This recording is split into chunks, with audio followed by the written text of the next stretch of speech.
Shimla, Manali, Indonesia, Malaysia, ان میں سے کسی جگہ پر ہم کو جانا ہو تو جانے سے پہلے ہم اپنا پلان بناتے ہیں کہ کس کس جگہ پر ہم کو جانا ہے اور کس کس جگہ پر نہیں جانا ہے۔ رمضان مبارک کی آمد ہے تو کیا ہم نے اس سے پہلے اپنا پلان بنایا ہے کہ ہم کو رمضان مبارک میں کیا کیا اعمال ہم سے کرنے ہیں اور کن کن چیزوں کو اس رمضان میں ہم کو اپنے سے علیحدہ کرنا ہے، اپنی عادت سے اس کو خارج کرنا ہے۔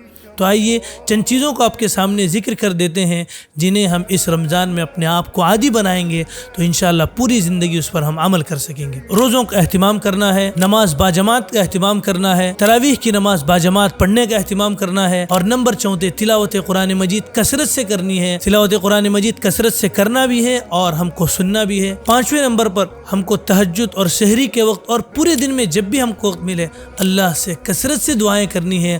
جو 2 وقت ذکر کی گئے ہیں ان میں اہتمام کے ساتھ ہم کو اللہ تبارک و تعالیٰ کو منانے کی اور اس سے خوب لینے کی کوشش کرنی چاہیے۔ اللہ کے نبی صلی اللہ علیہ وسلم سے جو دعائیں منقول ہیں انہیں ہم یاد رکھنے کی کوشش کریں، اس کے ترجمے کو جانتے ہوئے اس کو ہم یاد کرنے کی کوشش کریں اور پوری زندگی اس پر عمل کریں۔ اس کا ہم ٹارگیٹ بنائیں کہ ہم کتنی دعائیں یاد کریں گے، اور 7ویں نمبر پر ہر دن کچھ نہ کچھ صدقہ کرنے کی ہم عادت ڈالیں۔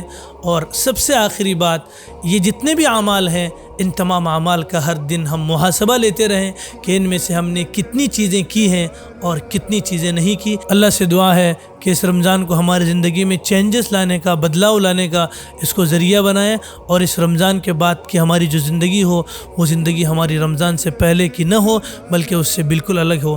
اللہ تبارک و تعالیٰ مجھے اور آپ کو اس کی توفیق عطا فرمائے۔